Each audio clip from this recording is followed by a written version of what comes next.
The Galactic Concord Assembly Hall stretched across 3 kilometers of polished obsidian floor. And on this particular day, it was filled with representatives from over 300 different species who had gathered to witness what most believed would be nothing more than a simple formality. Ambassador Vex Story of the Dominion of Kethra stood at the central podium with his crystalline body glowing a deep and arrogant purple, and he looked out at the assembled aliens with barely concealed contempt dripping from every facet of his being. The Kethra were ancient creatures made entirely of living crystal, and for 3,000 years they had swept across the galaxy, conquering species after species and absorbing entire civilizations into their ever-expanding empire with a ruthlessness that had made them the most feared power in known space. No one had ever successfully resisted them, and no one had ever even come close. And Vex Story saw absolutely no reason why this time would be any different from the hundreds of conquests that had come before. Distinguished members of the Galactic Concord, he began, his voice resonating through the massive hall like wind chimes caught in a violent storm. I come before you today to announce the Dominion's intentions regarding the species known as humanity. A nervous murmur rippled through the assembled delegates, and many of them shifted uncomfortably in their seats because they knew exactly what was coming next. Humans were a young species who had barely spent 300 years traveling among the stars, and they occupied a small and completely unremarkable system on the outer edge of what they called the Orion. Spermo species in the galaxy had barely noticed these soft-bodied creatures from the 3rd planet of a medium-sized yellow star, and those who had bothered to pay attention saw nothing particularly impressive about them. Vex Story continued with the formal declaration that the Dominion always issued before beginning a new conquest, and his words were cold and precise and absolutely certain of their own power. The Dominion of Kethra hereby claims the Sol System and all territories currently occupied by the species known as Homo sapiens, and we offer the humans the same choice we have offered to many species before them. He paused for dramatic effect, his crystalline form pulsing brighter with satisfaction. They may submit peacefully and be absorbed into the Dominion as a servant race, or they may choose to resist and face complete and total extermination. And they have 30 standard days to make their decision. The hall fell into an uncomfortable silence, and most of the delegates looked away or stared at the floor in front of them because they did not want to witness what they knew was essentially a death sentence for an entire civilization. This was simply how things worked with the Dominion, and there was nothing anyone could do about it because no power in the galaxy was strong enough to challenge the Kethra and their massive war fleets that numbered in the hundreds of thousands. Some of the younger delegates felt genuine pity for the humans, who would soon face either slavery or death, while others simply shrugged internally and reminded themselves that this was just the natural way of the galaxy. The strong consumed the weak, and that was how it had always been, and that was how it would always be. But not everyone in the Great Hall reacted with passive acceptance to the Dominion's declaration. In the far corner of the chamber, an ancient creature stirred in his seat, and then slowly and deliberately rose to his feet. He was a Varadi, a member of one of the oldest species in the entire galaxy, and his kind had been watching the stars and studying the rise and fall of civilizations when most other species were still learning how to use fire. His name was Thelvoran, and he had served as the Varadi ambassador to the Galactic Concord for over 400 years, witnessing countless declarations and countless conquests and countless extinctions. His body was covered in deep blue scales that had faded to gray with the weight of centuries, and his 4 eyes blinked slowly as he looked at Ambassador Vex Story with an expression that no one in the hall could quite understand or interpret. It was not fear, and it was certainly not pity. And it was not the resigned acceptance that marked the faces of all the other delegates around him. If anything, it looked almost like dark amusement mixed with something that might have been genuine concern. But not concern for the humans, concern for the Dominion itself. Devoran gathered his ceremonial robes around his ancient body and began walking toward the exit of the Great Hall. And every single eye in the chamber followed him, because of Varadi leaving during an official declaration was something that simply did not happen. Vex's theories glow flickered with obvious annoyance as he watched the ancient ambassador make his slow and deliberate way toward the massive doors. "Ambassador Thelvorn," he called out, his voice sharp with irritation and wounded pride. "Do you have something to say about the Dominion's declaration? Or are you simply too old and senile to remain awake during important proceedings?" Several delegates gasped at the insult, but the Varadi stopped walking and turned slowly to face the crystalline being at the podium. And when he spoke, his voice was quiet, but somehow carried to every corner of the vast chamber, as if the walls themselves were amplifying his words.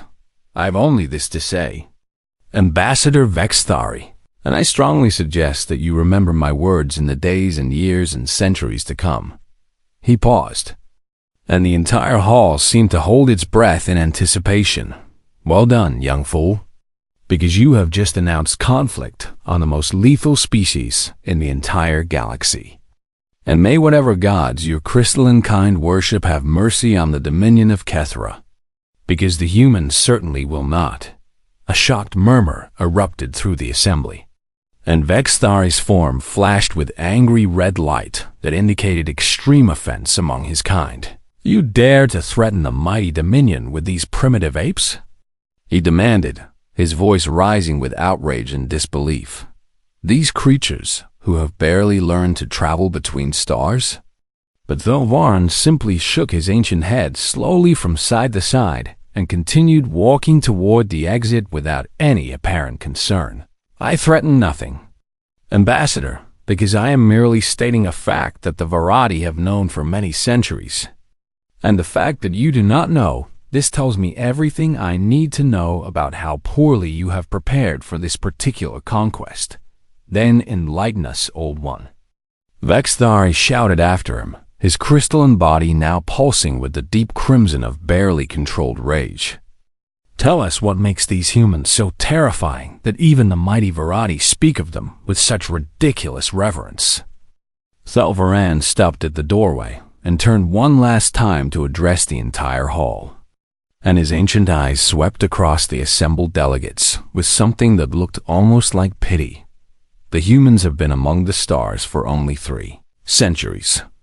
And in all that time, they have fought no wars against other species.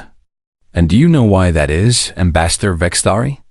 The crystalline ambassador scoffed with contempt.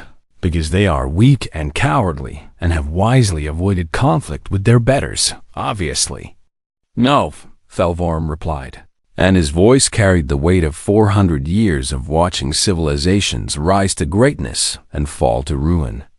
"It is because every single species that has ever bothered to study their history has quietly and unanimously decided to leave them completely alone. And why would anyone fear such primitive creatures?" Another delegate called out, unable to contain their burning curiosity any longer. Thelvaran's ancient eyes found the speaker and held them with a gaze that had witnessed the death of stars, "because I have studied their history in great detail, young one, and I have seen what they do to each other when they go to war. And I have absolutely no desire to watch what will happen when they turn that terrible gift against an enemy from beyond their world." He turned back to Vexthari one final time. "You believe you are bringing war to humanity, Ambassador. But the truth is far more terrifying than you can possibly imagine. Because you are about to learn what war actually means from the only species in the galaxy that has truly mastered it." With those ominous words hanging in the air like a curse, the ancient Varadi walked through the doorway and disappeared, leaving behind a hall full of confused and deeply unsettled Delegates who did not know what to make of his warning vexed very quickly, regained his composure, and dismissed the old creature's words as nothing more than the senile ramblings of a species that had grown too old and too cautious and too afraid of their own shadows. He finished his declaration with all the formal phrases that the Dominion always used, and the message was broadcast across all frequencies and sent racing through hyperspace toward the small blue planet that the humans called Earth. The Dominion's 7th Expeditionary Fleet was given orders to prepare for immediate deployment, and High Commander Zeth Volume received those orders with eager anticipation. He had personally conquered 12 civilizations during his long and glorious career, and he saw humanity as nothing more than his 13th trophy to hang upon his wall of victories. His fleet of 40,000 warships would crush these soft and primitive creatures within a matter of weeks, and he would add their world to the ever-growing list of planets that now served the Eternal Dominion, but far across the cold void of space. On that small blue planet orb asterisk, what he absolutely did not expect was what actually awaited him when his massive fleet emerged. General Marcus Cole stood in the war room of United Terran Command with holographic displays surrounding him on every side, showing detailed information about the incoming Dominion fleet, and he could not stop the smile that kept spreading across his weathered and battle-scarred face. He was 63 years old, with gray hair cut short in proper military fashion, and eyes that had witnessed more conflict and bloodshed than any single human being should ever have to see. And yet, in this particular moment, he felt something he had not experienced in decades. He felt genuinely excited about what was coming. "Sir," said Admiral Chun, his second in command and one of the most brilliant tactical minds humanity had ever produced, "the Dominion's declaration has been broadcast to every major population center on Earth and all of our colony worlds, and I have to say that the public reaction has been rather unexpected." "Let me guess," Cole replied while still smiling that knowing smile. "They are not panicking like the Dominion expected them to." "No, sir. They are most definitely not panicking at all," Chung confirmed with a slight smile of her own. And she pulled up a display showing social media feeds from across all of human-controlled space. The March feeds were absolutely filled with jokes and memes about the Dominion and their crystalline appearance, with people sharing images of the Kethra, alongside captions that mocked their arrogance and openly questioned their intelligence for picking a fight with humanity. One particularly popular post showed a picture of a simple hammer sitting next to a pile of shattered glass with the caption reading, "Official Dominion War Strategy Meeting Notes." Cole laughed out loud at that one, and the sound echoed through the war room with genuine amusement. 300 years among the stars," he said while shaking his head slowly. "And still nobody in this galaxy understands what we actually are. And I suppose that has actually worked in our favor up until this very moment." He turned to face his entire command staff, all of whom were veterans of humanity's various internal conflicts and peacekeeping operations throughout their ever-expanding territory. "Ladies and gentlemen, let me tell you something important about the Dominion of Kethra that their arrogant ambassador conveniently failed to mention during his little speech at the Galactic Assembly." He waved his hand and the holographic display changed to show incredibly detailed intelligence files on the Kethra and their military capabilities. They have conquered over 200 different species during the last 3,000 years, and not a single one of those species had any significant military tradition before they made first contact with the wider galaxy. So can anyone tell me what that actually means for us? It means they have never in their entire history fought against anyone who actually knows how to fight back, Admiral Chun said quietly with a predatory gleam in her dark eyes. "Exactly right," Cole confirmed with satisfaction. They are nothing more than bullies who have spent 3,000 years picking on species that had never even conceived of the basic idea of organized warfare. And they genuinely believe that makes them powerful and invincible. He zoomed the display in to focus on the approaching Dominion fleet as it moved through hyperspace toward the Sol system, 40,000 ships in their expeditionary force, which I admit are impressive numbers by any reasonable standard. But look at their formation and look at how they move and tell me what you see. Commander Jackson, the tactical officer who had earned his reputation during the Mars Rebellion, studied the display for a long moment before finally responding. They are moving in a completely standard grid pattern, sir, with their command ships positioned in the exact center and their support vessels spread evenly throughout the entire formation. And there is no variation whatsoever in their spacing or positioning or approach vectors. And what does that particular observation tell us about our enemy? Cole prompted his officer that they have never once had to adapt their tactics to face an enemy that could actually threaten them. So they have never developed any real tactical flexibility at all. And they probably do not even have contingency plans for anything other than simply overwhelming their opponents with superior numbers and firepower. Cole nodded with visible satisfaction at his officer's excellent analysis. The Dominion fights exactly the same way every single time, because those same basic tactics have always worked perfectly well for them.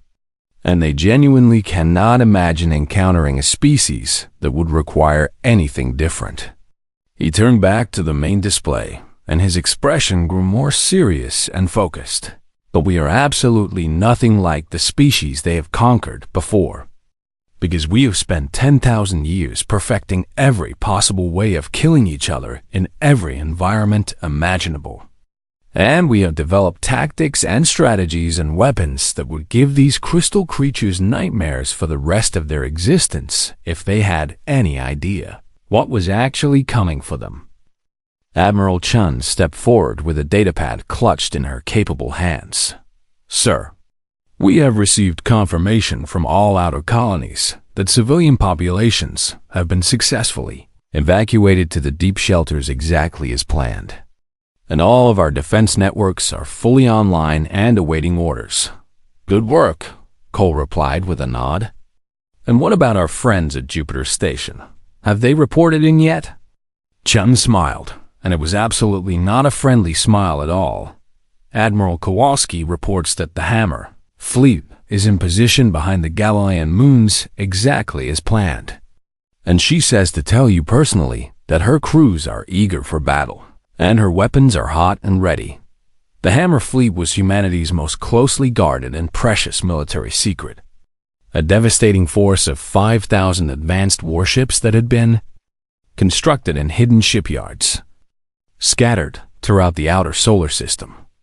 Over the course of the last 50 years, every single ship in that fleet was equipped with weapons that the galaxy had never seen before, based on principles of destruction that humanity had discovered and refined during their long and incredibly bloody history of internal conflict railguns that could accelerate solid metal projectiles to a significant fraction of the speed of light itself.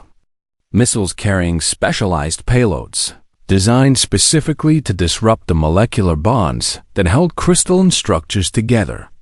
Electronic warfare systems so advanced that they could turn an enemy's own computers and weapons against them. And dozens of other terrible innovations that humanity had originally developed for the sole purpose of killing other human beings.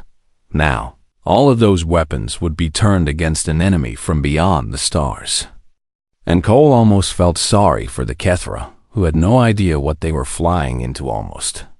But not quite meanwhile. Aboard the Dominion flagship called the Eternal Conquest, High Commander Zeth Volume was reviewing his own intelligence reports on the human species and finding absolutely nothing that concerned him in the slightest. His crystalline form glowed with the steady blue light of calm and absolute confidence as he studied the reports from Dominion scouts who had been observing Human space for the past several years.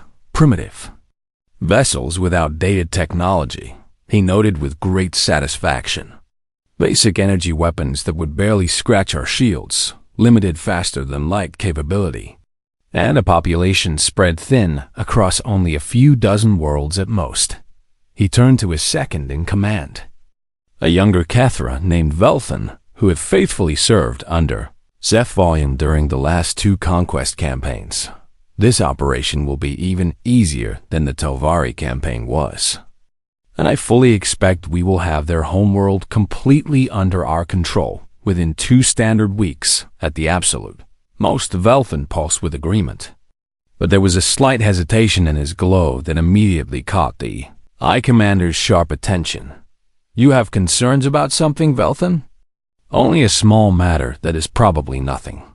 "High Commander," the younger Kethra replied carefully, "but I have been reviewing some of the older records from species that have had direct contact with the humans over the years, and there are some references that I found rather troubling." Zethvel's glow flickered with obvious impatience at this unnecessary worry. "What sort of references are you talking about?" "References to something they call war, High Commander. And it seems to be a concept that is absolutely central to their civilization in ways that are difficult for me to fully understand or explain." The High Commander laughed, a sound like crystal chimes being struck by a careless hand. "All species have some history of conflict and violence, Velthan, and it means absolutely nothing against the overwhelming might of the Dominion. So I strongly suggest you stop worrying about primitive cultural concepts and focus entirely on your actual duties." Velthan bowed his head in proper submission and said nothing more on the subject.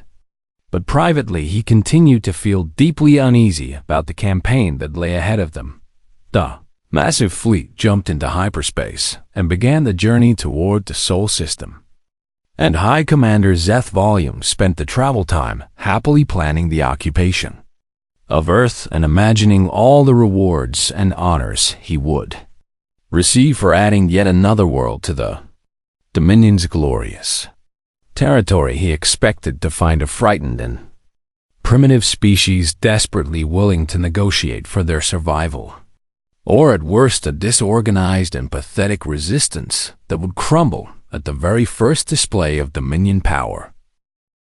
Admiral Yuki Kowalski stood on the bridge of the Terran dreadnought called the Unconquered, watching the massive Dominion fleet through her main view screen with the calm and focused intensity of a predator that has finally cornered its prey after a long and patient hunt. She was 54 years old, with black hair, streaked with distinguished silver, and dark eyes that revealed absolutely nothing of her inner thoughts.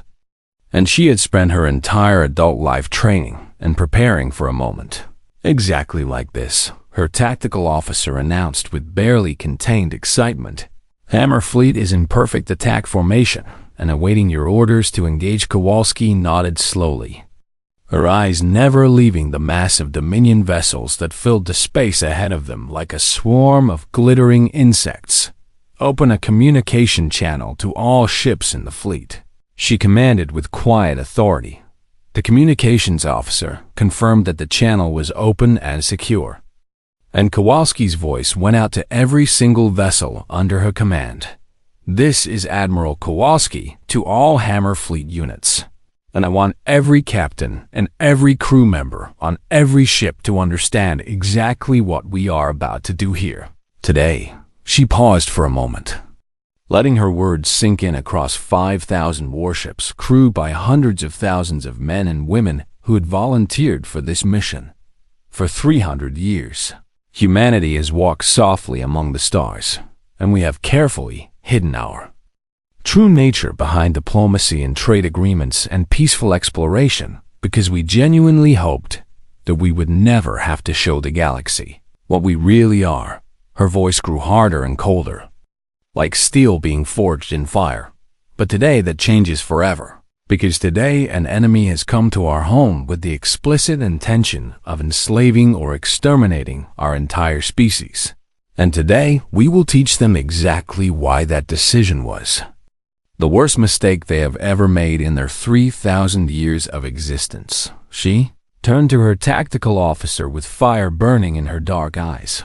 All ships are authorized to engage at will and show no mercy to any enemy vessel, because they would certainly show none to us or to our families or to our children. The Battle of the Jovian Threshold began with a moment of absolute silence that lasted exactly 3 seconds, and then space itself seemed to explode with violence on a scale that the galaxy had never witnessed before it.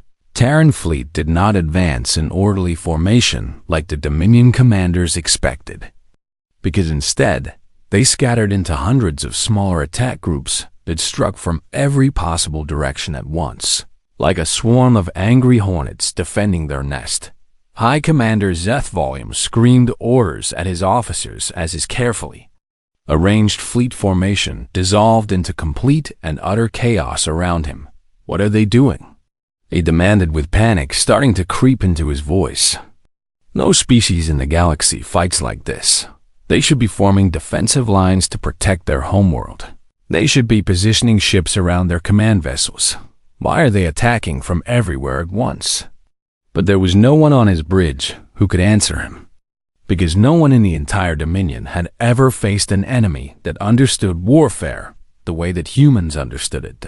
Terran ships were significantly smaller than the massive Dominion cruisers, but they were faster and far more maneuverable, and their crews used every bit of that advantage to absolutely devastating effect. They struck at the exposed edges of the Dominion formation like wolves attacking a herd of confused prey, destroying support vessels and supply ships before the main battle fleet could even begin to respond. And when the Kethra commanders finally sent ships to intercept them, the Terran vessels simply vanished into the endless void and reappeared somewhere else entirely to continue their assault. They are using coordinated hit and run tactics across our entire formation. Velthan reported with his crystalline form now glowing with the deep red of extreme stress and barely controlled fear. And our ships cannot track them effectively because they move too fast and they never stay in one place long enough for our targeting systems to achieve a solid lock to volume watched. In growing horror, as ship after ship in his once mighty fleet was destroyed by enemies that seemed to appear from nowhere and disappear just as quickly, but the small attack groups harrying the edges of his fleet were only the beginning of humanity's devastating assault. The main body of the Terran fleet, led by Admiral Kowalski herself aboard the Unconquered, drove straight into the very center of the Dominion formation with every weapon blazing at maximum power. The Terran railguns were completely unlike anything the Dominion had ever encountered in 3,000 years of galactic conquest, firing solid metal projectiles at speeds so close to the speed of light that they were nearly impossible to detect or intercept before impact. These hypervelocity projectiles tore through Dominion shields like they were made of nothing more than paper, and the crystalline hulls of the Kethra warships shattered into millions of glittering fragments under the tremendous kinetic energy of each impact. "Return fire immediately," Zethvolume commanded with desperate urgency. "Concentrate all available weapons on their command ship and destroy it."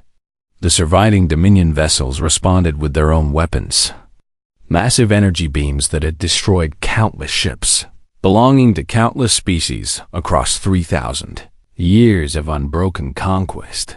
But the Terran ships did something in response that shocked every single Kethra commander to the very core of their crystalline beings. They dodged the incoming fire human pilots, enhanced with neural interfaces that connected their biological brains directly to their ship's computer systems, moved their vessels with a speed and precision that seemed almost supernatural to the watching Dominion officers. They anticipated the Dominion attacks and maneuvered out of the way before the weapons could find their targets. And when they could not dodge in time, they used their advanced point defense systems to intercept and destroy the incoming energy beams before they could cause significant damage. "This is completely impossible," Zethvolume shouted with his form. now flashing wildly between colors of fear and rage and disbelief. No species in the entire galaxy has reaction times this fast. How are they possibly doing this? The answer to his desperate question was something that the possibly doing this. The answer to his desperate question was something that the Dominion could never have understood, even if someone had taken the time to carefully explain it to them. Humanity had spent 10,000 years fighting each other in every environment and with every weapon imaginable. And during that long and bloody history, they had developed not just better weapons and superior tactics, but an entire philosophy of warfare that was built into their very genes and passed down through countless generations. They had learned to fight against opponents who were every bit as smart and every bit as dangerous and every bit as determined as themselves. And that brutal experience had shaped them into something that the galaxy had never seen before and would never see again. The battle raged on for hour after hour, and with each passing moment, the Dominion situation grew more desperate and more hopeless. Terran electronic warfare systems began hacking into the Dominion's supposedly secure command networks, feeding false information to their sensors and disrupting their communication so completely that individual ships could no longer coordinate with each other. Ships that believed they were firing at human vessels were actually firing at empty space or even at their own allies, while other ships found their own weapon systems turning against them as human hackers took complete control of their computers from the inside. And when damaged Dominion vessels tried desperately to retreat from the killing field, they discovered that the Terran fleet had already moved to cut off every possible escape route by the 8th hour of the battle. High Commander Zeth Volume had lost over half of his entire fleet, and the survivors were scattered and disorganized and completely unable to mount any kind of coordinated defense against the relentless human assault. He sat in his command chair on the bridge of the Eternal Conquest, watching the destruction unfold around him with a sense of disbelief that bordered on complete madness. "This cannot be happening," he whispered with his crystalline form flickering with the gray light of absolute despair. "We are the Dominion of Kethra. We have never been defeated by anyone in 3,000 years of glorious conquest. This simply cannot be happening." But it was happening, and nothing he could do or say would stop it. The final crushing blow came when a group of Terran cruisers broke through the last remnants of the Dominion's defensive screen and made straight for the Eternal Conquest itself. Sithvalum ordered every available ship to protect the flagship, but there were simply too few vessels left to mount an effective defense against the determined human attack as the Terran ships closed in for the kill. One of them was hit by concentrated Dominion fire and began to break apart, its engines failing, and its hull cracking and venting atmosphere under the stress of catastrophic damage. Any other species in the galaxy would have immediately abandoned ship or tried to limp away to safety to fight another day. But the human captain of that dying vessel did something in her final moments that would become legendary in the stories that survivors would tell for centuries to come. She aimed her crippled and burning ship directly at the nearest intact Dominion cruiser and accelerated to maximum speed with her last remaining power. The news of the catastrophic disaster at Jupiter spread through Dominion space like a wildfire burning through dry forest. And with each retelling, the stories of what had happened grew more terrifying and more impossible to believe. Survivors of the battle spoke in hushed and horrified voices about human ships that moved like living predators hunting their prey, about weapons that shattered crystalline hulls like fragile glass under a hammer, about captains who willingly chose death rather than defeat and dragged their enemies with them into oblivion. The Dominion Council convened an emergency session to discuss how to respond to this unprecedented defeat.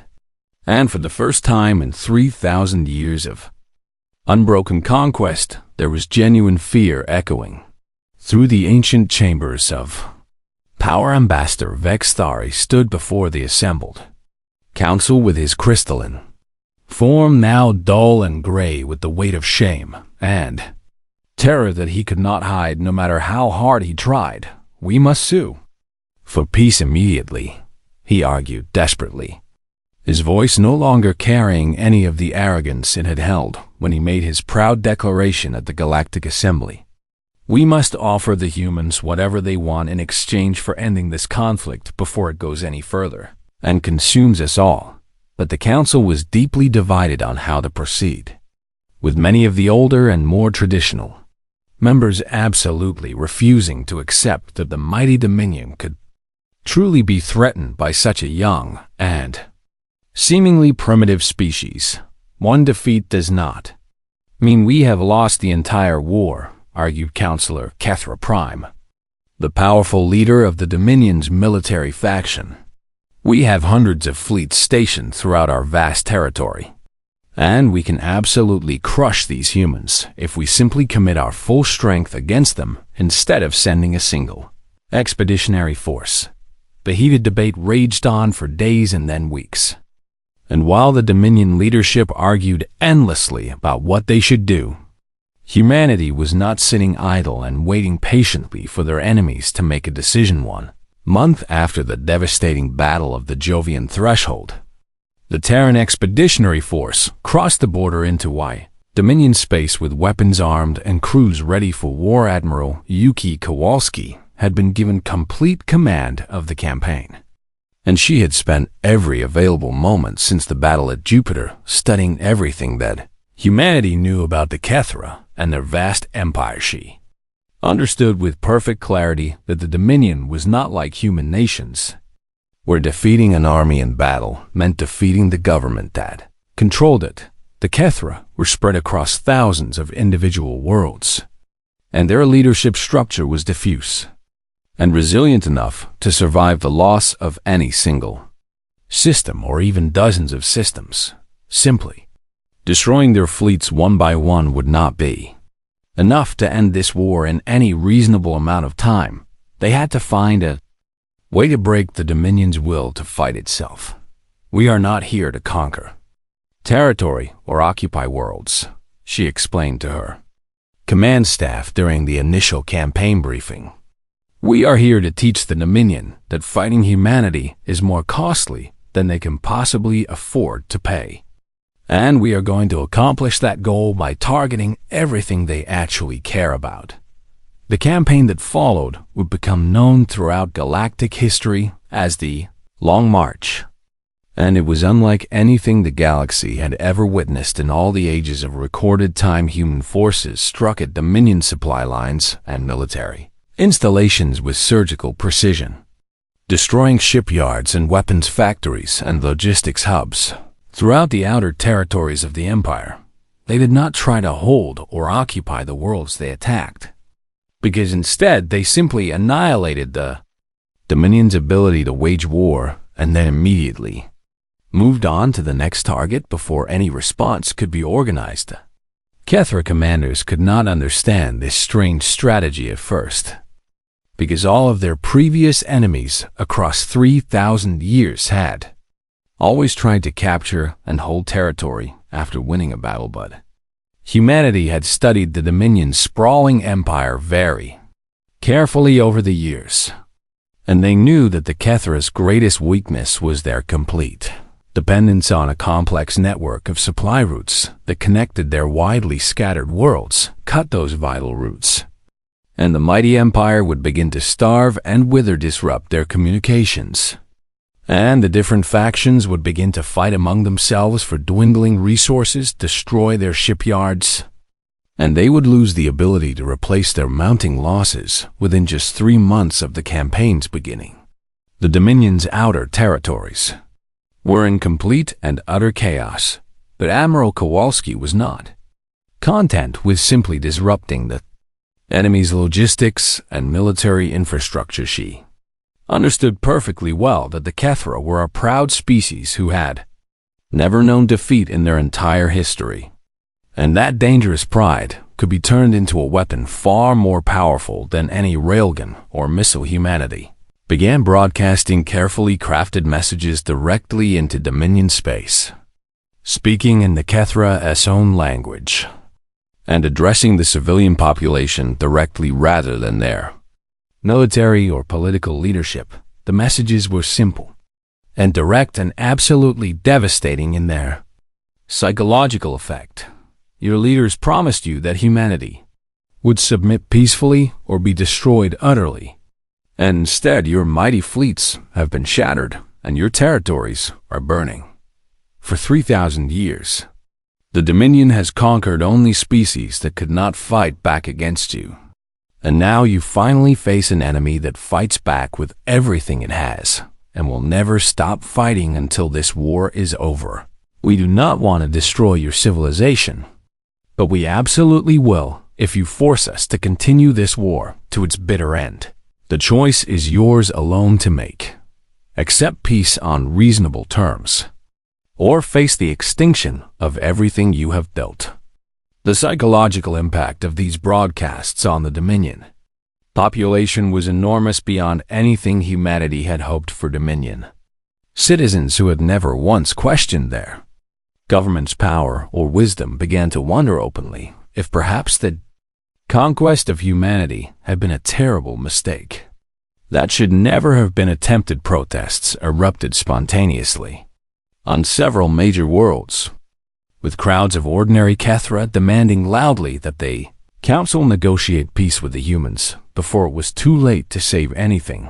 And on the front lines of the war, Dominion soldiers began to surrender in growing numbers rather than face the terrifying creatures who seemed to have absolutely no fear of death. General Marcus Cole, watching the campaign unfold from his command center on Earth, felt a complex mixture of fierce pride and deep sorrow at what humanity had been forced to become in order to survive. We truly did not want this, he said quietly to Admiral Chun during one of their regular briefings. We spent 3 centuries actively trying to prove to the galaxy that we were more than our violent history. And now we are showing everyone exactly what we tried so hard to hide from them. Chun nodded slowly with understanding in her eyes. But if we had not been what we are, we would have been conquered or destroyed or both. And everything our species has built over all these centuries would have been lost forever. I know that, Cole replied with a heavy sigh. And that is exactly what makes this situation so difficult to accept. Because I am genuinely proud of our people and absolutely horrified by what we are capable of doing at the same time. The long march continued for 6 more brutal months. And with each passing week, the Dominion's desperate situation grew more hopeless. Their once mighty fleets were scattered across their territory and completely demoralized. Their critical supply lines were in total ruins, and their civilian population was rapidly losing all faith in the Council's ability to protect them from the human onslaught. Finally, Ambassador Vexthari managed to convince enough Council members to authorize opening peace negotiations with humanity. He sent an urgent message to Earth, pleading for humanity to accept an immediate ceasefire and begin formal discussions about ending the devastating conflict.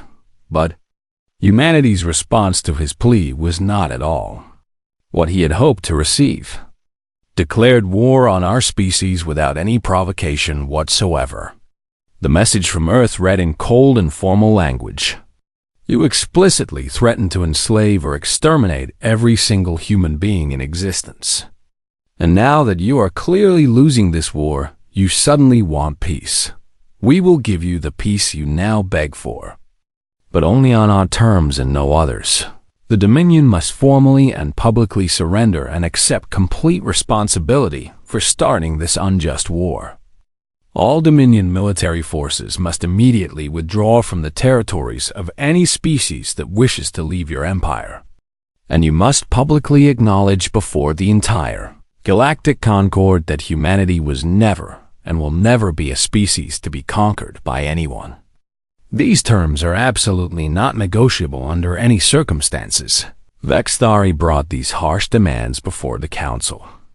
And once again heated debate erupted between those who wanted to accept and end the nightmare, and those who still stubbornly believed that the Dominion could somehow still win if they just committed more resources. But while the council members argued endlessly among themselves, Admiral Kowalski led her battle-hardened fleet directly to the heart of Dominion territory. She stopped her forces at the very edge of the Kethra home system, close enough to be easily detected by every Dominion sensor in the region, but making no immediate move to attack the sacred homeworld.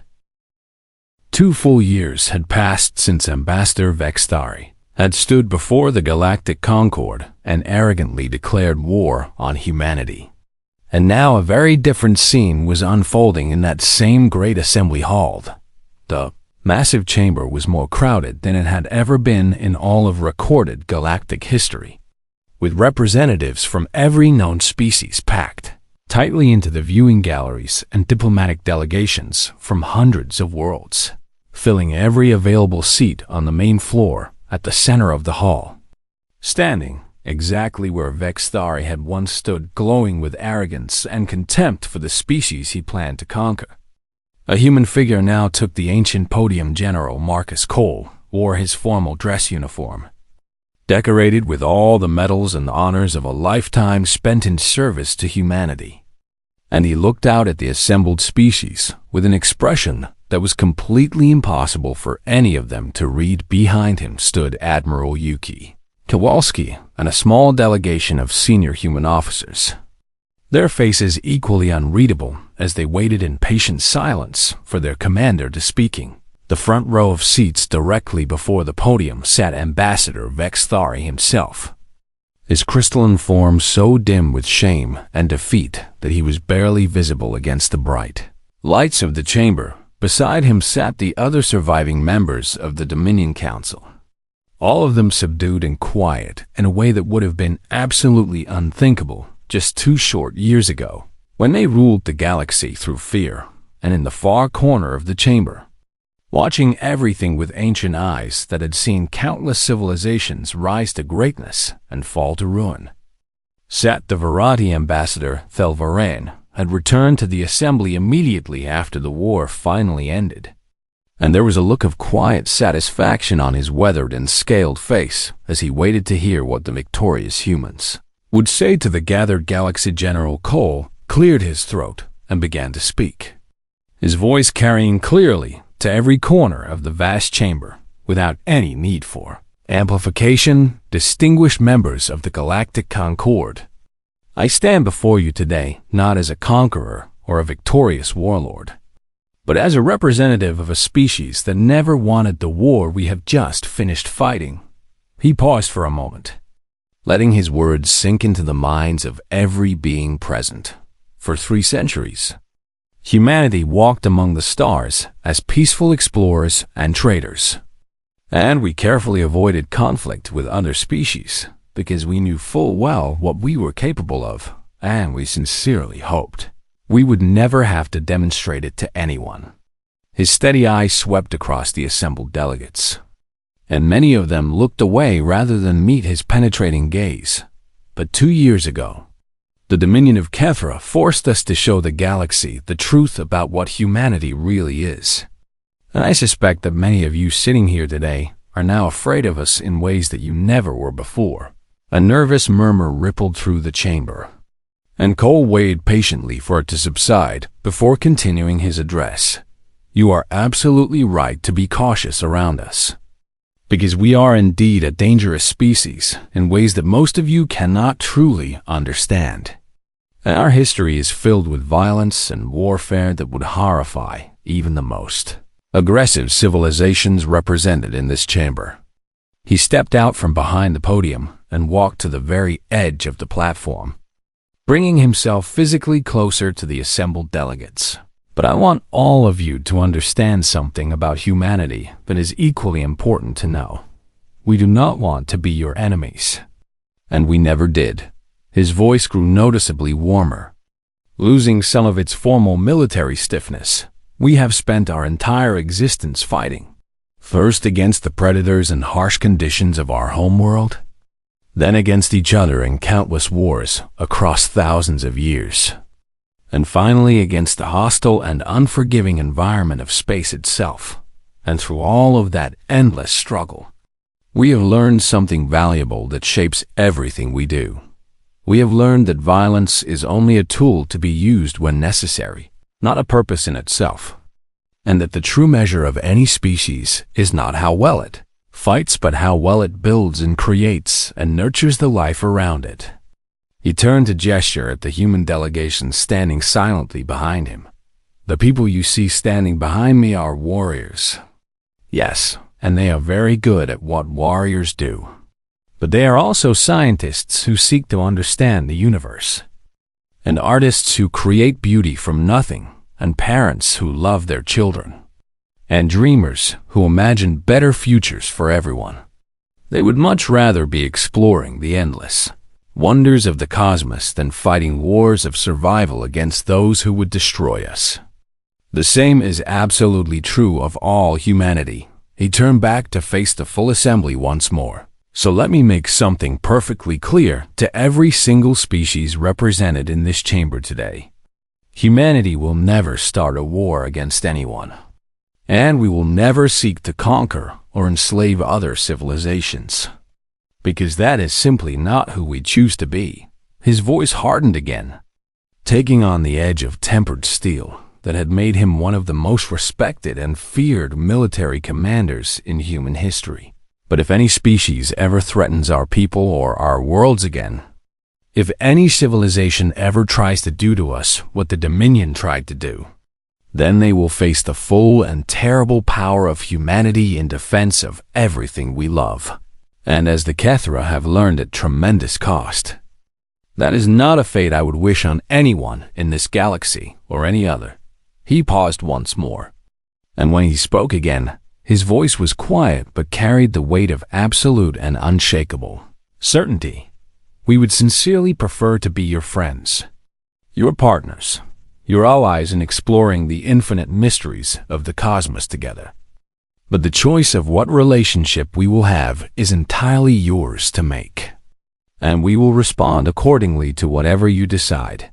The chamber was completely silent for a long moment after he finished speaking, with every being present processing the implications of what they had just heard. Then, from the far corner of the room, there came a sound that startled everyone who heard it. Ambassador Thelvoran was clapping his scaled hands together. In the human gesture of applause, the ancient Virati rose slowly from his seat and continued to clap, his four eyes fixed on General Cole with an expression of profound and genuine respect. One by one, other delegates throughout the chamber began to join him in this unfamiliar gesture. First came the smaller species who had always lived in fear of the Dominion and were now free because of humanity's victory. Then the medium powers who had carefully maintained strict neutrality throughout the war. And finally, even some of the larger civilizations who had previously considered humanity to be far beneath their notice within moments. The entire vast chamber was filled with the thunderous sound of applause from 100 different species, each expressing their approval in whatever way their particular biology allowed. General Cole stood at the podium and accepted the recognition with quiet dignity, understanding in his heart that this moment represented something far more important than personal honor or military glory. It represented a completely new beginning for humanity's place among the stars in the front row. Ambassador Vexthari watched the remarkable scene unfold with complex emotions flickering through his dimmed crystalline form. He had come to this very assembly 2 years ago, believing with absolute certainty that humanity was nothing more than another primitive species to be easily conquered and absorbed. And he had left that day with the Virati's warning ringing in his ears. Now he finally understood with perfect clarity exactly what old Thelvorn had tried so desperately to tell him. Humans were not a species to be conquered or enslaved. They were a species to be survived, but more than that, he was beginning to understand that they were also a species genuinely worth respecting. because they had chosen to show mercy when they could so easily have chosen total destruction instead.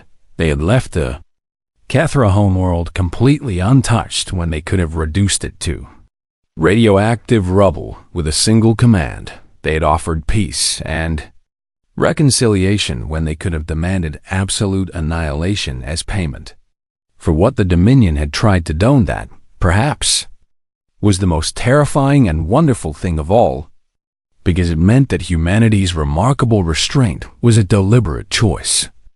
And if pushed far enough by a sufficiently foolish enemy, they might someday make a very different choice after the formal assembly ended and the delegates began to disperse. Thalvoran approached General Cole in one of the private side chambers reserved for important conversations. "You spoke very well today, human," the ancient ambassador said with his voice carrying the weight of centuries of accumulated wisdom. "And I genuinely believe you meant every single word you said." Cole nodded with a slight smile. "I absolutely did mean it, Ambassador, because humanity truly does want peace above all else. And we truly do hope that we will never have to fight another war like this one for as long as our species exists." Thalvarin studied the human general for a long moment with all four of his ancient eyes. "I have watched species rise and fall across 400 years of careful observation," he said slowly and thoughtfully. "And I have seen many who claim to want peace while secretly hungering for power and conquest and domination over others. But you humans are genuinely different from all of them, General Cole, because you know exactly what you are capable of, and you actively choose every single day to be